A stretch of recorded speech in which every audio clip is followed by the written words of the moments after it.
नांदेड जिल्ह्याच्या किनवट नगरपालिकेतील काही दलालांनी अधिकाऱ्यांना हाताशी धरून लाखोंचा भ्रष्टाचार केल्याचा आरोप किनवट नगरपालिकेचे उपाध्यक्ष अभय महाजन यांच्यासह 2 नगरसेवकांनी केला असून नगरपालिकेसमोर आमरण उपोषण सुरू केले आहे। मात्र प्रशासन याकडे डोळेझाक करत असल्याचं चित्र पाहावयास मिळतंय। नांदेड जिल्ह्याचा किनवट तालुका हा नक्षलग्रस्त आणि आदिवासी भाग म्हणून ओळखला जातो। या ग्रामीण भागाचा विकास व्हावा म्हणून शासनाकडून लाखोंचा निधी प्राप्त होतो। या अनुषंगाने किनवट शहरातील शिवाजी पुतळा ते हनुमान मंदिर आणि उर्दू शाळा हे किनवट नगरपालिकेच्या माध्यमातून सिमेंट रस्ता बांधकाम करण्यात आलं होतं। हा रस्ता एवढा निकृष्ट दर्जाचा होता की एकीकडून बनवला जात होता तर दुसरीकडून गिटी बाहेर पडत होती। या प्रकरणात दोषींवर कडक कारवाई करून निलंबित करण्याची मागणी उपोषणकर्त्यांनी केली आहे।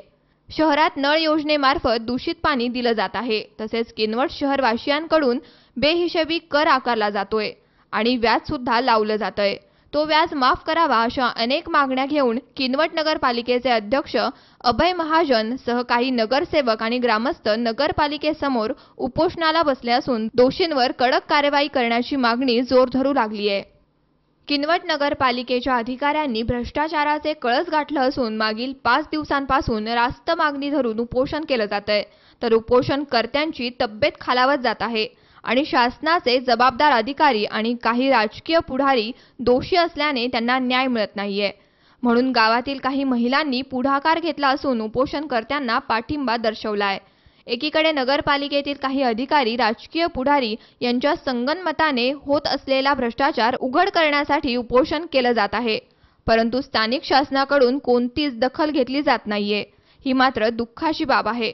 या प्रकरणाकडे नांदेडचे जिल्हाधिकारी सुरेश काकानी यांनी जातीने लक्ष घालून चौकशी केल्यास मोठे मासे गळाला लागतील यात काही शंकाच नाही।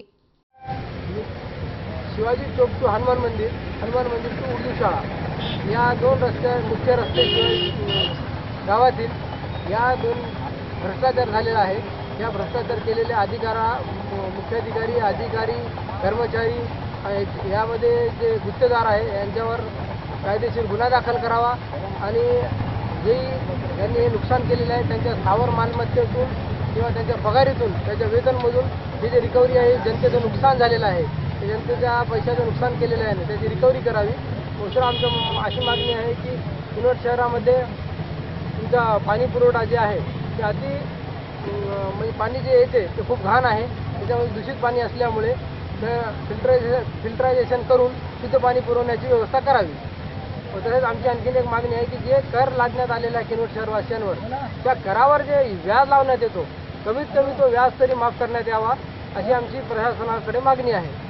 आणि जे बी कोणी अधिकारी कर्मचारी गुत्तेदार या रस्त्याच्या भ्रष्टाचारामध्ये या रोडच्या याच्यामध्ये भ्रष्टाचारामध्ये सामील असेल त्यांच्यावर कायदेशीर गुन्हे दाखल करून त्यांचा गुन्हा दाखल करण्यात यावा। रशीद फाजलानी, C24 तास, नांदेड।